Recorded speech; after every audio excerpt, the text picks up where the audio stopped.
सारा रा रा रा रा रा रा रा रा रा रा रा रा रा रा रोचकी जी सारा रा रा। होली में साली के डिमांड भइल भारी, होली में साली के डिमांड भइल भारी। इनका पलटी में बोरा सभे चाहे पिचकारी बोला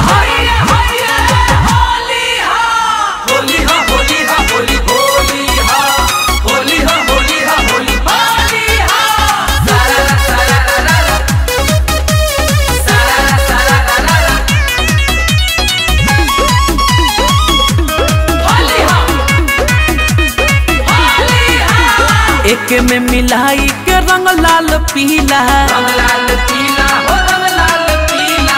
रंग दस जबरी रे धके दोनों कीला, धके दोनों कीला रे धके दोनों कीला।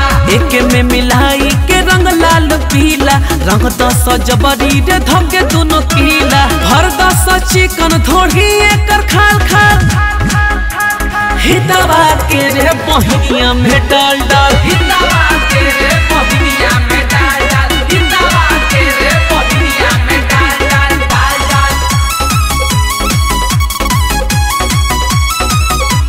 हितवा के रे बहिनिया में डाल डाल, हितवा के रे बहिनिया में डाल डाल। चोली हचीन के लहंगा फ्रांस के, लहंगा फ्रांस के हो लहंगा फ्रांस के। हाथे से जाए नहीं देवे के चांस के, हाथे से जाए नहीं देवे के चांस के।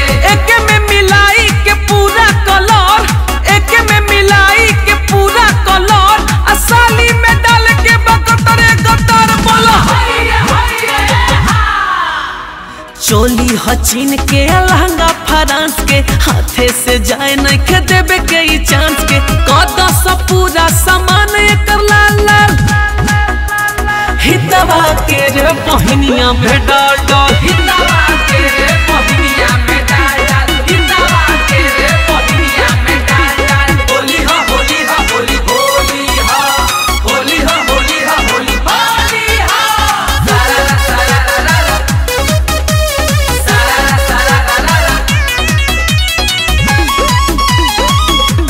होली हा होली हा। राजेश विशाल बात सुनु रंजनवा, सुनु रंजनवा रे सुनु रंजनवा।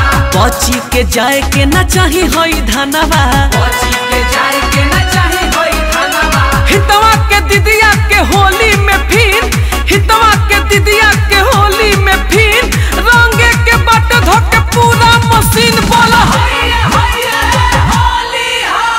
राजेश विशाल बात सुनु रंजनवा, बची के जाए के न चाही होई धनवा। ऐसन माल फिर न मिली हर साल साल, अरे हितवा के रे बहिनिया में डाल